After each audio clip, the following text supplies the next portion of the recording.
But first tonight, a bill pending in the U.S. Senate would cut $1 billion in previously authorized funding for public media. Fighting against that is Kate Riley, CEO of America's Public Television Stations, APTS, which represents stations like MPT on Capitol Hill. Thank you so much for joining us. Thanks for having me. We have seen funding scares in public broadcasting a lot of times. This one seems different. It does. We have an administration that's come out quite aggressively on a number of different fronts, and now the attention has turned to cutting public broadcasting funding. And the challenge there is that this funding, this over $1 billion in funding that they are proposing to rescind, which is 2 years of our funding, over 70% of that funding goes to local stations, just like Maryland Public Television. Those stations are licensed to states, universities, and communities. They're locally controlled and respond to the local concerns. And it would be devastating for those stations around the country if that funding is rescinded. When I say $1 billion, it sounds like a lot of money, and it is a lot of money. But as you say, it's over 2 years, and it goes to a lot of different places. That's true. You know, we represent 170 public television licensees, but that funding goes to support both public television stations and public radio stations. And what we see is that the funding allows stations like Maryland Public Television to invest in public safety, education, and community connections to create local programming that otherwise wouldn't exist without their local public television station. And the federal funding is a huge part of what makes that possible. This is a process I hadn't heard of before, the rescission process. President proposed it, went to the House, which approved it, goes to the Senate, and they have a deadline next week to take a vote. That's right. So it's a privileged process, which means that it only needs a simple majority to pass the Senate. But no filibuster. Correct. But that only lasts for 45 days. And so that 45 days runs out after July 18th, so a week from this coming Friday. And so the Senate can act before then, or if they don't act, the privilege will run out. Or if they fail to pass it, defeat it, then the privilege will run out as well. What happens if it passes the Senate? If it passes the Senate in its current form, then all of that funding would be rescinded, which means it would be taken back. Now, we could continue to fight for funding in the future, but it would be devastating for local stations because they would have this seed money that they count on, that they've known for 2 years is supposed to be coming, pulled out from under them after they've already started to make commitments and do programming and other community services based on having that funding. I think the other opportunity is that the Senate could amend the rescissions package. And we are working very hard with our friends and colleagues at stations all around the country to ensure that every single U.S. Senator is hearing about how important this federal funding is to the local services in their communities and states, and that their constituents rely on. You know, our industry is a pretty potent force in public affairs because we have stations absolutely everywhere, in blue states and red states and big cities and small communities. So you have that going for you. But the opposite force is that the Trump administration has just demonstrated a lot of political muscle in getting this budget and policy bill through. I don't know if you can tell us your exact count at the moment. How close do you think this vote's going to be?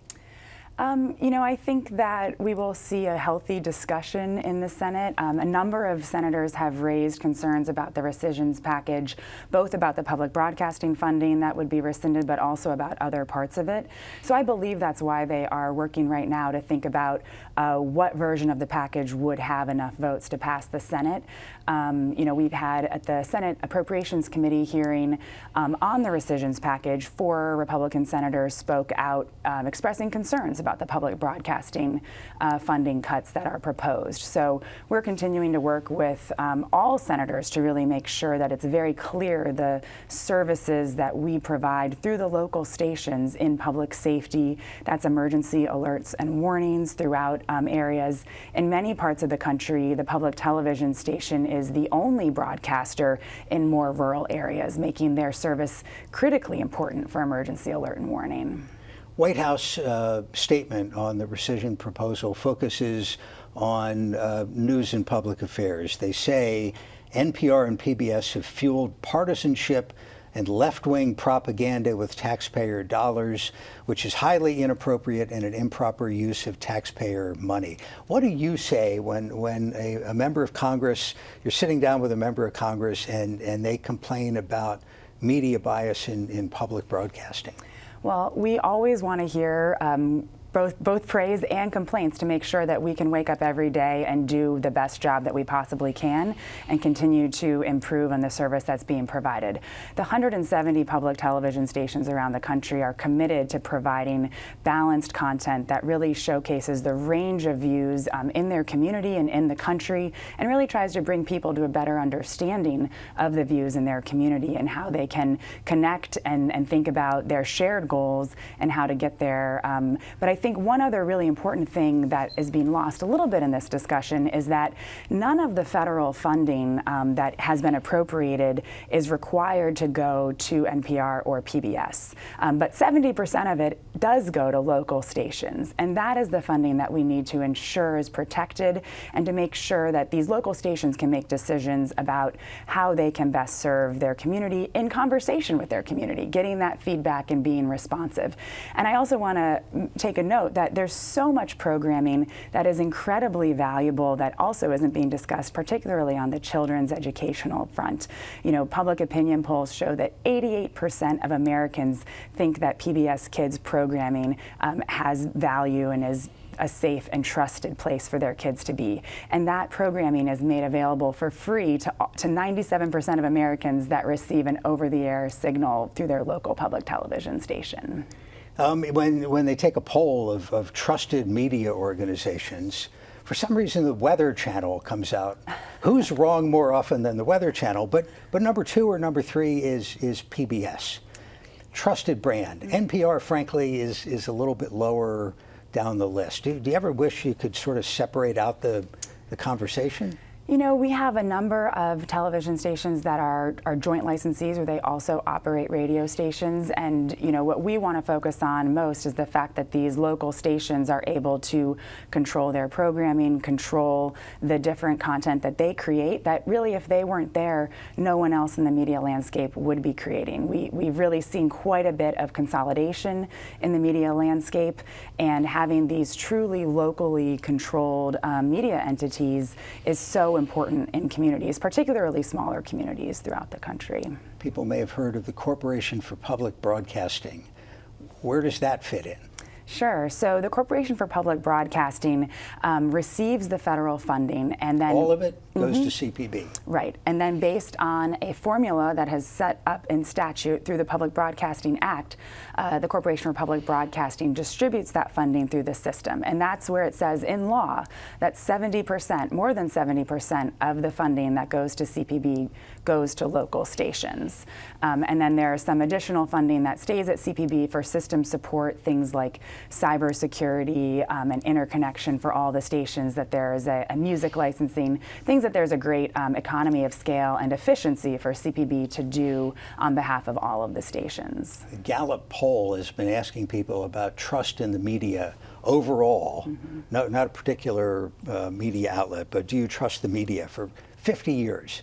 And the results are like a straight line down. It just completely the wrong direction.